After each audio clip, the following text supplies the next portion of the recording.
তখন আমাদের বিজেপির সাহসী সন্তানেরা সংবাদ সম্মেলন করেছিল বিএসএফ এর উদ্দেশ্যে, বাংলাদেশে আমরা জাতি হিসেবে মতলব নই যে আমাদের আপনার নিয়ন্ত্রণের বাইরে গুলি চলে যাবে, গুলি তোমরা আগে করেছিলাম।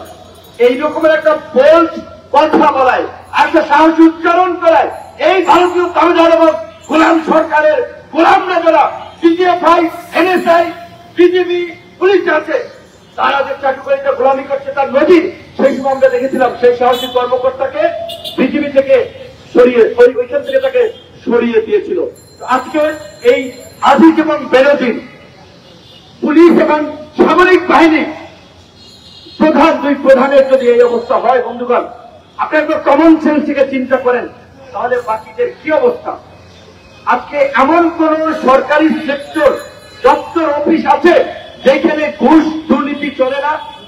ঘুষ ছাড়া আপনি সেবা পাবেন। এমনকি হাসপাতালের মর্গে থেকে লাশ নিতে হলেও পুলিশকে ঘুষ দিতে হয়, হাসপাতাল কর্তৃপক্ষকে ঘুষ দিতে হয়। আজকে দুর্নীতি রাষ্ট্রের রন্ধে রন্ধে এইভাবে ছড়িয়ে পড়েছে। দুর্নীতি একটা মহামারী আকার ধারণ করেছে। কাজে এই দুর্নীতির বিরুদ্ধে আজকে যুব সমাজকে জাগতে হবে, তরুণ সমাজকে জাগতে হবে। বাংলাদেশের ইতিহাসের দিকে যদি আপনারা তাকান, আমাদের খুব গর্বের যে ইতিহাসগুলো, 52 ভাষা আন্দোলন বলেন, 69 গণ অভ্যুত্থান বলেন, 70 নির্বাচন এবং 71 মুক্তিযুদ্ধ, মুক্তিযুদ্ধের পরে স্বাধীন বাংলাদেশে স্বৈরাচার বিরোধী আন্দোলন, আমাদের এই প্রধানমন্ত্রী চট্টগ্রামের লালদিঘির ময়দানে 86 সালে ঘোষণা দিয়েছিল যারা আইনসদের অধীনে নির্বাচনে যাবে তারা জাতীয় বেঈমান। ঢাকায় আইসা তিনি নির্বাচনে যাওয়ার জন্য ঘোষণা দিয়েছিলেন। প্রধানমন্ত্রীর এই প্রচারণা মনে আছে তো? 96 সালের কিছুদিন আগে একটা ভিডিও দেখলাম, আমাদের প্রধানমন্ত্রী দেখেছেন তো? মাশাআল্লাহ, একের মাথায় এই পর্যন্ত কালো পট্টি বান্ধা, খুব ধার্মিক। কারণ 91 এর নির্বাচনে আওয়ামী লীগ হেরে গিয়েছে, তাদের পর্যালোচনায় উঠেছিল যে আওয়ামী লীগকে ইসলাম বিদ্বেষী ভারতীয় তোষণকারী দল হিসেবে সেই সময় জনগণ মনে করেছে। তাই তারা ক্ষমতায় যেতে ধর্মের টুপি লাগিয়েছিল মাথায়। আবার ক্ষমতায় গিয়ে এই আলেমুল আমাদেরকে নির্মম নিষ্ঠুর ভাবে সন্ত্রাস চত্বরে হত্যা করেছিল। এমনকি মামুনুল হক সহ আলেমুল আমাদেরকে কিভাবে চরিত্রে কালিমা লেপনের জন্য নাটক সাজিয়েছিল আপনারা দেখেছেন। অথচ এই প্রধানমন্ত্রী তো এই সৌরাজ্য উত্তরে বলেছিলেন রাষ্ট্র চলবে মদিনা সনদ অনুযায়ী।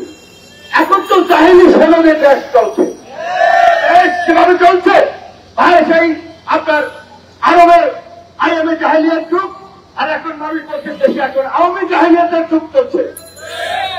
কাজে তাদের কথা এক, কাজে আর এক। এই ধর্মকে আওয়ামী লীগ রাজনীতিতে ব্যবহার করেছে ক্ষমতায় যাওয়ার জন্য। ভারতের কাছে দেশের স্বার্থকে টিকিয়ে দিয়ে বাংলাদেশকে আজকে ইজারা দিয়েছে আওয়ামী লীগ। আমার সীমান্তে দিয়ে, আমার বরাদ্দে আমাদের দেশের অভ্যন্তরে ভারতের বাস চলবে, ট্রেন চলবে, গাড়ি চলবে, হেলিকপ্টার চলবে, নামে মাত্র ফিতে, নামে মাত্র ট্রানজিটে। আমরা দেখতে পারবো না ওই বাসের মধ্যে কি গোলা বারুদ যাচ্ছে নাকি অস্ত্র যাচ্ছে, আমাদের সেই চেক করার শক্তি নাই। প্রধানমন্ত্রী তো বলেছিলেন ভারতকে যা দিয়েছি তা আজীবন মনে রাখবে। আজকে এই ভারতের কিছুদিন আগে নির্বাচনের সময় কেজরিওয়াল, আপনার দিল্লির মুখ্যমন্ত্রী, তিনি বক্তব্য বলেছিলেন বৈশ্বিক প্রেক্ষাপট দিয়ে পাকিস্তানে ইমরান খানের মতো জনপ্রিয় নেতাকে বন্দী করে পাকিস্তানের এই শাসক গোষ্ঠী নির্বাচনের আয়োজন করেছে। হাসিনা তার দেশের বিরোধী দলীয় নেতাদেরকে জেলে পুরে নির্বাচন করেছে। মোদীও এই একই পদ্ধতি করছে, কারণ মোদী ওইখানে ইডি, সিবিআই দিয়ে এই আপনার কেজরিওয়াল থেকে শুরু করে আরো অনেকটা হয়রানি করেছিলেন, দল ত্যাগ করেছিলেন, ভাগিয়ে নিয়েছিলেন। একেবারে দেখেন প্রধানমন্ত্রী এবং আওয়ামী লীগ এইখানে যা করছে, শাহজাহান ওমরকে নৌকা উঠাইছেন, বেঈমানদেরকে দিয়ে বিএনপি ভাইকে তৃণমূল করেছেন, এবং এই যে আমাদের কিছু দল ছিল এই টাকা পয়সা দিয়ে একটা জোট করে একটা বিরোধী দল বানাতে চেয়েছিল, কারণ জাতীয় পার্টি দিয়ে তাদেরকে পোষাচ্ছিল না। কিন্তু সেই স্বপ্ন তাদের পূরণ হয় নাই। কিন্তু এই পদ্ধতি ভারতেও মোদী অ্যাপ্লাই করতে চেষ্টা করেছিল। আজকে আওয়ামী লীগ খুব ডিজিটাল বাংলাদেশের কথা বলছে, স্মার্ট বাংলাদেশের কথা বলছে। একটু পড়াশোনা করলে গুগল, ইউটিউবে গেলে দেখবেন এই কনসেপ্ট এবং প্রচারণা ছিল গুজরাটে মোদীর প্রচারণা। ডিজিটাল বাংলাদেশের কথা বলছেন না, স্মার্ট বাংলাদেশ কোন সূত্রের নাম শুনে? আজকে গাইবান্ধে, রংপুর, দিনাজপুর, বরিশালে আমার কোন ভাই মা বাবা হঠাৎ করে যদি অসুস্থ হয়, হার্ট অ্যাটাক করে হৃদরোগে আক্রান্ত হয়, তাকে প্রপার চিকিৎসা, যথাযথ চিকিৎসা দেওয়ার মতো জেলা হাসপাতালগুলোতে ব্যবস্থা আছে? আমরা অসুস্থ হলে চিকিৎসা পাচ্ছি না, চিকিৎসা দেওয়ার মতো ব্যবস্থা জেলা পর্যায়ের হসপিটালগুলোতে নাই। তখন ঘোরা দিলেন স্মার্ট বাংলাদেশ আর ডিজিটাল বাংলাদেশ। আমি ঢাকা বিশ্ববিদ্যালয়ের ছাত্র হিসেবে ঢাকা বিশ্ববিদ্যালয়ের খবর জানি। ঢাকা বিশ্ববিদ্যালয়ের একটা সার্টিফিকেট উঠাইতে মনে যাও, ডিপার্টমেন্টে যাও, চেয়ারম্যানের সাইন নাও, প্রভোস্টের সাইন নাও, এইখানে দৌড়াও, ওইখানে দৌড়াও, একটা নাজেহাল কাণ্ড। দেশের সবচেয়ে বড় পাবলিক বিশ্ববিদ্যালয়, সেই বিশ্ববিদ্যালয়ের বলা চলে না হলে বাংলাদেশের সৃষ্টি হতো কিনা সন্দেহ আছে। সেই বিশ্ববিদ্যালয়ের এই অবস্থা, তাহলে অন্যান্য বিশ্ববিদ্যালয়গুলোর কি অবস্থা? যে কোথায় আপনার স্মার্ট বাংলাদেশ আর ডিজিটাল বাংলাদেশ? পাসপোর্ট করতে যান, আপনি যখন ভোটার এনআইডি আপনার হয়েছে, আপনার বাপ দাদার 14 গোষ্ঠী সমস্ত ডকুমেন্ট এনআইডি সার্ভারে আছে। পাসপোর্ট করতে গেলে তারপরে তো দালালকে টাকা দেওয়া লাগে, হয়রানি, এমন ধরনের একটা আপনার পরিস্থিতি। তো তাহলে কি ঘোরা টিমের তোমরা স্মার্ট বাংলাদেশ করলাম? হ্যাঁ, স্মার্ট বাংলাদেশ করেছো, ডিজিটাল বাংলাদেশ করেছো লুটপাট করার জন্য, বাংলাদেশ ব্যাংক থেকে রিজার্ভ গায়েব করার জন্য, শেয়ার বাজার থেকে শেয়ার বাজার লুট করার জন্য, এবং এই লুটপাটকে আড়াল করতেই এই স্মার্ট বাংলাদেশের গল্প শোনানো হচ্ছে। আমাদেরকে স্মার্টের কথা বলে বোকা বানাচ্ছে। গতকালকে বাজেট দিয়েছে ছাত্রলীগের আমাদের ভাইদের বক্তব্য শুনলাম, তারা নাকি প্রধানমন্ত্রীকে সমাজ বিজ্ঞানী, রাষ্ট্রবিজ্ঞানী, দার্শনিক বিভিন্ন পদে ভূষিত করেছে। তো এখন দলীয় নেত্রীকে, নেতা নেত্রীকে তো তারা ভূষিত করবে, সমাজবিজ্ঞানী, রাষ্ট্রবিজ্ঞানী, দার্শনিক, কূটনীতিক, আন্তর্জাতিক, হ্যাং ট্যাং। এমনকি এমনও বলেছে যে শেখ হাসিনার হাতে যতদিন দেশ থাকবে, উপমহাদেশ ছাড়িয়ে এশিয়ার সবচেয়ে উন্নত সমৃদ্ধ রাষ্ট্র নাকি হবে।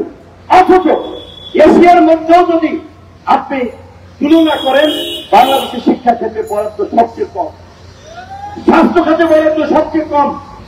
তো এই যে আমাদের ছাত্রলীগের বন্ধুরা, ছাত্র বন্ধুরা পড়াশোনা করেও তারা গোয়েবংশের মতো সরকারের দালালি করার জন্য, লেজুর ভিত্তি করার জন্য মিথ্যা কথা বলে জাতিকে বিভ্রান্ত করছেন, তরুণ সমাজকে নৈতিকভাবে বিচ্যুত করছেন মিথ্যার ফাঁপা বেলুন দিয়ে, যে এটা শিক্ষা বান্ধব বাজেট, স্বাস্থ্য বান্ধব বাজেট, কৃষি বান্ধব বাজেট।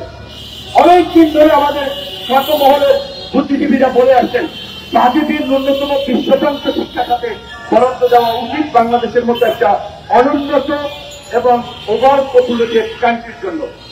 এখন পর্যন্ত 53 বছরের ইতিহাসেও শিক্ষা খাতে বাজেট 12% ছাড়াইতে পারে নাই।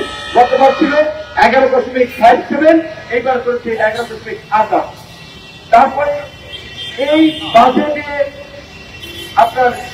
আপনি রিক্সা চালাইবেন, ব্যবসা করবেন, আপনার বাবা ভাই বাইরের দেশে ওই গরুর বুকে আপনার রোদে ঘামে বৃষ্টিতে ভিজে পয়সা ইনকাম করবেন, দেশে পাঠাইবেন। এই 200 টাকা যদি ব্যাংকেও রাখেন, সম্পদও করেন, আপনাকে কর দিতে হবে। সেই করের মাত্রা সর্বোচ্চ সম্পদের ভেদে 30% পর্যন্ত। আর যারা সালমান রহমানের মতো ব্যাংক ডাকাতি করবে, শেয়ার বাজার লুট করবে, ইসলামের মতো লুট করবে, কালো টাকা বানাবে, আজিজ বেনজির হবে, আজিজ বেনজিরের মতো স্বদেশ সম্পদের বাহার হবে, তাদের জন্য সরকার সুযোগ দিয়েছে যে তারা পরিশ্রম করে রক্ত পানি করে টাকা ইনকাম করে, এই জন্য ওরা দাদা, ওদের উপরে 30%। তোমরা চুরি চামারি করবা, বড় ভবনে কিছু পাঠাবা, এই বিভিন্ন বাহিনীর প্রধানদেরকে কিছু দিবা, তোমাদের জন্য কর কত? 15%। এই সরকার চোরকে প্রোটেকশন দেওয়ার জন্য, অবৈধ লুটেরাদের সুযোগ দেওয়ার জন্য এই কালো টাকা সাদা করার নামে মাত্র মূল্য 15% করে এটা সুযোগ দিয়েছে। এই সরকার ক্ষমতায় থাকার জন্য সংবিধানকে কেটে ছিঁড়ে এটা গণবিরোধী সংবিধানে পরিণত করেছে। এই বাজেট একটা লাইনে বললে আমরা বলতে পারি এই বাজেট ঘুষ দুর্নীতিকে উৎসাহিত করার সংবিধান বিরোধী বাজেট। সংবিধানের 20 নম্বর অনুচ্ছেদে আছে, অনুপর্জিত কোন সম্পদ কেউ ভোগ করতে পারবে না।